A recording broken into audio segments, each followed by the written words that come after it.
नमस्कार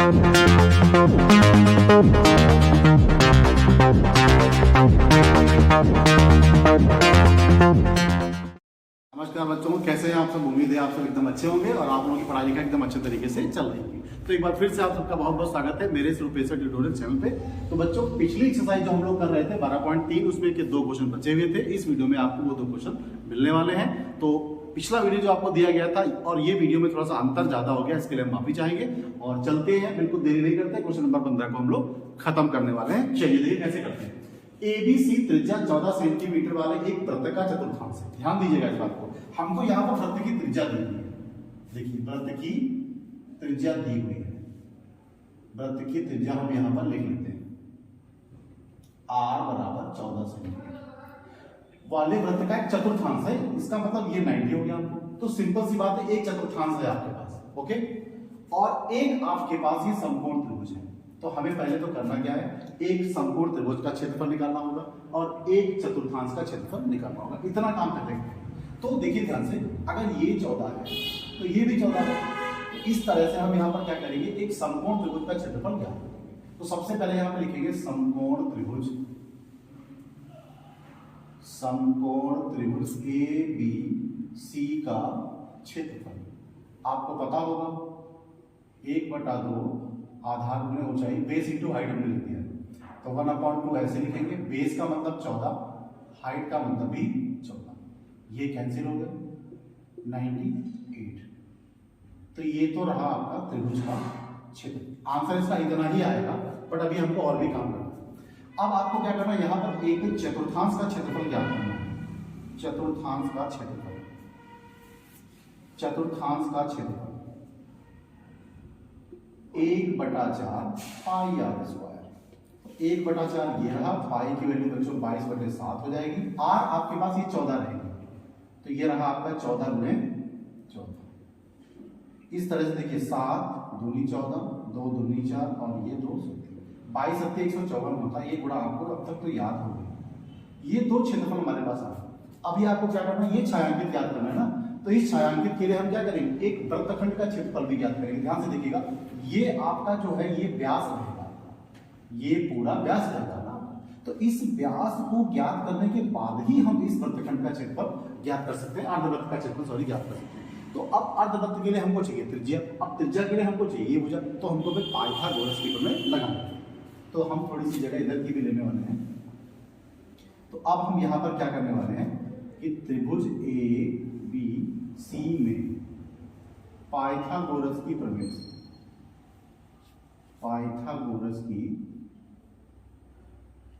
प्रमेय से, क्योंकि हमको क्या करना, कर्ण भुजा निकालनी पड़ेगी। तो बच्चों देखिए BC स्क्वायर क्या हो जाएगा, AB square plus AC square. अब ये भी 14 है और ये भी 14 है, तो ये आपका हो जाएगा 14 196 प्लस 196। अब आप इसको जोड़ देंगे, 6 से 12 हो जाएगा, 19 19 34 हो जाएगा, 1 39 हो जाएगा। तो ये तो रहा आपका BC स्क्वायर, ओके। अब अगर आप BC निकालेंगे तो बच्चों ये 14√2 आएगा, ठीक है। अब ये कैसे आ गया, इसके फैक्टर हमने किए हैं, तो 14 हमारा बाहर आ जाएगा, ठीक है। तो ये तो भुजा हमारे पास आ गई बच्चों, ये वाली 14√2। सिंपल सी बात है, ठीक है। अब हम यहाँ पर क्या करने वाले हैं, इसका आधा कर देंगे तब जाके हमें त्रिज्या मिलेगी। तो यहाँ पर लिखेंगे अर्धवृत्त की त्रिज्या, अर्धवृत्त की त्रिज्या। अब ये सवाल की बात नहीं कर रहे, अभी हम यही सवाल लगा रहे हैं। अर्धवृत्त की त्रिज्या हमारे पास, अब इसको कैपिटल R लिखेंगे। तो बच्चों इसका क्षेत्रफल क्या हो जाएगा, पाई आर स्क्वायर। ये पूरे वृत्त का होता है, और अगर हम अर्धवृत्त लेंगे तो 1/2। तो 1/2 ये रहा 22/7, और आर का मतलब बच्चों 14 का आधा, तो मतलब 14√2 ऐसे लिख लीजिए, फिर 14√2 लिख लीजिए और बटे में आप 2 लिख, ओके। तो ये आपका हो गया 7 दूनी 14 हो गया, ये कैंसिल हो गया, ये कैंसिल हो गया, ये कैंसिल हो गया, और ये आपका हो गया 11। इसके अलावा जरा ध्यान से देखिए, ये भी आपका हो गया 7 14। अब आपके पास बचा 11 गुणे 7, और बच्चों इनका आप गुणा करेंगे तो 2 आएगा, ओके। तो ये हो गया 77, 11 7 77 हो गया, 77 दूना 154 सेंटीमीटर स्क्वायर, ओके। अब हमको चाहिए छायांकित क्षेत्रफल। तो छायांकित क्षेत्रफल कैसे करेंगे देखिए, छायांकित क्षेत्रफल कैसे निकालेंगे। आप जरा ध्यान से देखिए, आपके पास ये समकोण त्रिभुज है और ये पूरा त्रिज्यखंड है। देखिए ये समकोण त्रिभुज है आपका, उसके बाद ये आपका त्रिज्यखंड है। तो समकोण त्रिभुज में त्रिज्यखंड आप जोड़ दीजिए और उसके बाद अर्धवृत्त घटा दीजिए, सिंपल सा है। तो यहाँ पे हम लिखे देते हैं समकोण त्रिभुज का क्षेत्रफल, समकोण त्रिभुज प्लस त्रिज्यखंड, ओके, और माइनस अर्धवृत्त। अब जरा ध्यान से देखिए, समकोण आपके पास कितना है 98 और त्रिज्यखंड आपके पास कितना है 144 54 और आपके पास ये भी आया। तो बच्चों ये और ये हो गया कैंसिल, 98 सेंटीमीटर स्क्वायर आपका क्षेत्रफल आ गया। अब आप सोच रहे होंगे कि जब आंसर यही पे आ गया था तो इसको निकालने की जरूरत थी कि भैया ये पूरा कॉन्सेप्ट है ना, इसको पूरा करना पड़ेगा तभी जाके वो आएगा। तो देखिए हमने क्या किया यहाँ पर, सबसे पहले क्या किया, इस समकोण त्रिभुज का क्षेत्रफल निकाला 1/2 आधा गुणे ऊंचाई से। उसके बाद हमने क्या किया, पाइथागोरस लगा के ये भुजा निकाली। क्यों ये भुजा जरूरी है, क्योंकि हमको इस अर्धवृत्त का क्षेत्रफल ज्ञात करने के लिए त्रिज्या चाहिए होगी जो कि समकोण त्रिभुज का कर्ण है। तो पाइथागोरस की कृपा से हमको कर्ण मिल जाएगा, उसका आधा कर देंगे तो हमको इसकी त्रिज्या मिल जाएगी जो क्षेत्रफल निकालने के काम है। अब क्या किया गया है, ये रहा आपका समकोण त्रिभुज, ये रहा आपका त्रिज्यखंड। समकोण त्रिभुज में त्रिज्यखंड आप जोड़ दीजिए, उसके बाद वृत्तखंड आप उसमें से माइनस कर दीजिए, सॉरी अर्धवृत्त उसमें से माइनस कर दीजिए, तो आपका ये आंसर आ जाएगा। ठीक है, आप इसको करिए और हम बढ़ेंगे नेक्स्ट क्वेश्चन की ओर। सिंपल सी बात है, एकदम से सही क्वेश्चन है। ओके बच्चों, तो हम लोग बढ़ने वाले हैं क्वेश्चन नंबर 16 की तरफ, जो इस एक्सरसाइज और इस वीडियो का सबसे आखिरी क्वेश्चन है। तो बिल्कुल भी देरी नहीं करते, हम इस क्वेश्चन को करने वाले हैं। तो देखिए 8 सेंटीमीटर त्रिज्याओं वाले दो वृत्तों के चतुर्थांश, इंपॉर्टेंट बात देखिए, आपको त्रिज्या कितनी दी है 8 सेंटीमीटर और दो वृत्तों के चतुर्थांशों के बीच, इसका मतलब आपको दो चतुर्थांश चाहिए ही चाहिए। तो यहां पर क्या लिखेंगे बच्चों, त्रिज्या हमारे पास कितनी है 8 सेंटीमीटर। और एक बात ध्यान रखिएगा, अगर ये 8 सेंटीमीटर त्रिज्या वाले दो वृत्तों के चतुर्थांश है तो हम जरा इसको वेरीफाई करते हैं। देखिए ये अगर वृत्त आप ऐसे बनाएंगे ये वाला, तो ये आपका वृत्त कुछ ऐसे जाएगा, और इधर वाला बनाएंगे तो ये वाला वृत्त कुछ ऐसे जाएगा।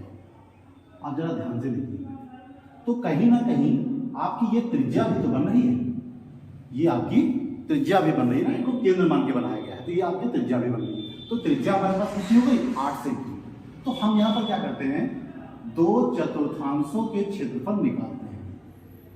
दो चतुर्थांशों के क्षेत्रफल यहाँ पर या बराबर क्या हो जाएगा 2 गुणा 1/4 पाई आर स्क्वायर।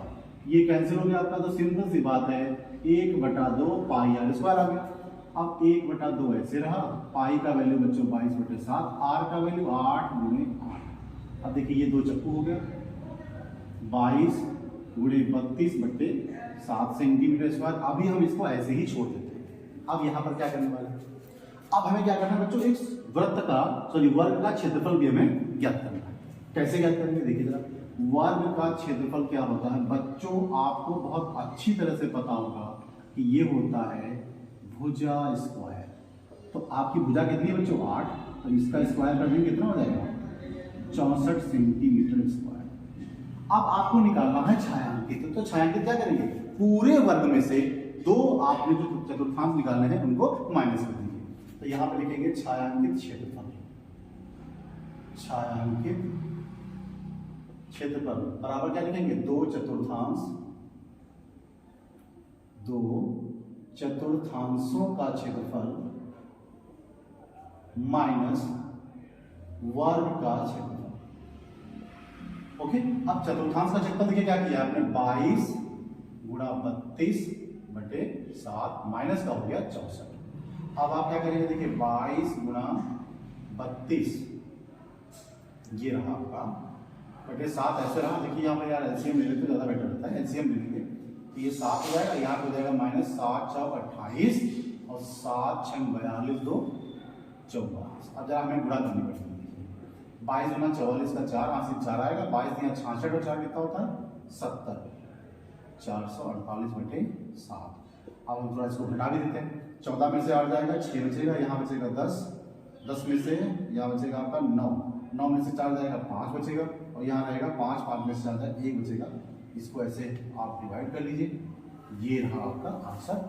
ठीक है, तो हम यहाँ पर थोड़ा सा कुछ गड़बड़ है क्या, 14 में से 8 जाएगा 6 बचेगा, यहाँ बचेगा 10, 9 हो गया, 9 में से 4 जाएगा 5 बचेगा, यहाँ रह जाएगा 6 में से 4 जाएगा 2 बचेगा। ओके, इस तरह से ये आपका आंसर आ गया है और यहाँ पर ये एक्सरसाइज बिल्कुल खत्म हो रही है। और अगले वीडियो में जो है हम आपके लिए चैप्टर नंबर 13 लेके आएंगे बहुत ही जल्दी। तो आप इन क्वेश्चन को करिए और अगर इसके बावजूद भी आपको कोई दिक्कत होती है तो आप कमेंट बॉक्स में लिख सकते हैं। ओके, तो तब तक के लिए जय हिंद और चैनल को सब्सक्राइब करिए।